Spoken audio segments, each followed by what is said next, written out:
बाबुल एक प्राचीन और समृद्ध शहर, जहां की इमारतें आसमान से बातें करती थी। यहां की सड़कों पर व्यापारियों की चहल पहल और बाजारों में रौनक थी। इस शहर का शासक था नमरूद, जो अपनी शक्ति और वैभव के लिए प्रसिद्ध था। नमरूद ने खुद को खुदा घोषित कर रखा था। उसने अपने राज्य में आदेश दिया था कि सिर्फ उसी की पूजा की जाए। जो कोई भी उसके आदेश का उल्लंघन करता, उसे कठोर सजा दी जाती। उसने अपने महल के चारों ओर ऊंची दीवारें बनवाई ताकि उसकी शक्ति का प्रदर्शन हो सके। महल के भीतर नमरूद की बेटी ज़ैनब रहती थी। वो सुंदर, बुद्धिमान और संवेदनशील थी, लेकिन महल की चकाचौंध के बावजूद उसके दिल में एक खालीपन था।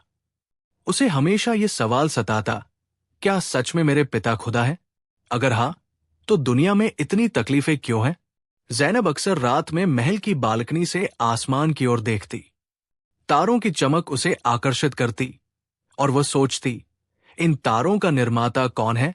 क्या ये सब मेरे पिता की कारीगरी है या कोई और शक्ति है जो इन सब को संचालित करती है?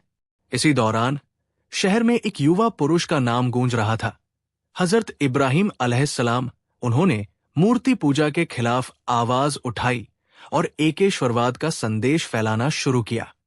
उन्होंने कहा, असली खुदा वही है जो आसमान और जमीन का मालिक है, जो जिंदगी और मौत देता है।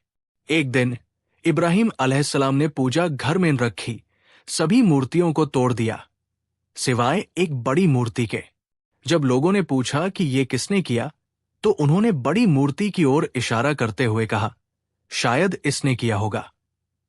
ये सुनकर लोग समझ गए कि ये मूर्तियां कुछ नहीं कर सकती। नमरूद ने इब्राहिम अलैहिस्सलाम को दरबार में बुलाया।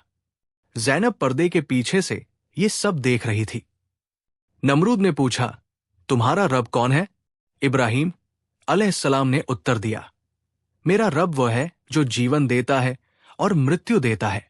नमरूद ने 2 कैदियों को लाकर एक को मार डाला और दूसरे को छोड़ दिया, ये दिखाने के लिए कि वो भी जीवन और मृत्यु दे सकता है। इब्राहिम अलैहिस्सलाम मुस्कुराए और बोले, अल्लाह सूरज को पूर्व से निकालता है, अगर तुम खुदा हो तो उसे पश्चिम से निकालो। ये सुनकर नमरूद निरुत्तर हो गया। ज़ैनब के दिल में इब्राहिम अलैहिस्सलाम की बातें गहराई तक उतर गई। ज़ैनब अब और अधिक बेचैन रहने लगी। उसने अपनी वफादार दासी सलमा से कहा, मुझे इब्राहिम अलैहिस्सलाम से मिलवाओ, मैं सच्चाई जानना चाहती हूं। रात के अंधेरे में सलमा ज़ैनब को लेकर इब्राहिम अलैहिस्सलाम के पास गई। ज़ैनब ने कहा, मैं नमरूद की बेटी हूं, लेकिन मेरे दिल में सवाल है। इब्राहिम अलैहिस्सलाम ने उसे तौहीद की शिक्षाएं दी, अल्लाह की महानता के बारे में बताया। ज़ैनब की आंखों में आंसू थे। उसने कहा, मैं इस सच्चाई को स्वीकार करती हूं। जब नमरूद को पता चला कि उसकी बेटी ने इस्लाम कबूल कर लिया है, तो वो क्रोधित हो उठा। उसने ज़ैनब को दरबार में बुलाया और कहा, अगर तुम इब्राहिम के दीन से नहीं फिरी तो तुम्हें आग में जलवा दूंगा।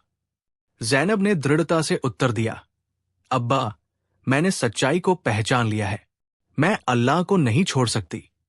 नमरूद ने एक विशाल आग जलाने का आदेश दिया। ज़ैनब को उसमें फेंक दिया गया, लेकिन अल्लाह के हुक्म से आग ठंडी हो गई और ज़ैनब सुरक्षित बाहर निकली। ये देखकर लोग हैरान रह गए। इब्राहिम अलैहिस्सलाम ने नमरूद को अल्लाह के अजाब से चेताया, लेकिन उसने परवाह नहीं की। एक दिन एक छोटा सा मच्छर नमरूद की नाक में घुस गया और उसके दिमाग को खाने लगा। वो तड़पता रहा और अंततः उसकी मृत्यु हो गई। ज़ैनब ने अपनी बाकी जिंदगी अल्लाह की इबादत में बिताई।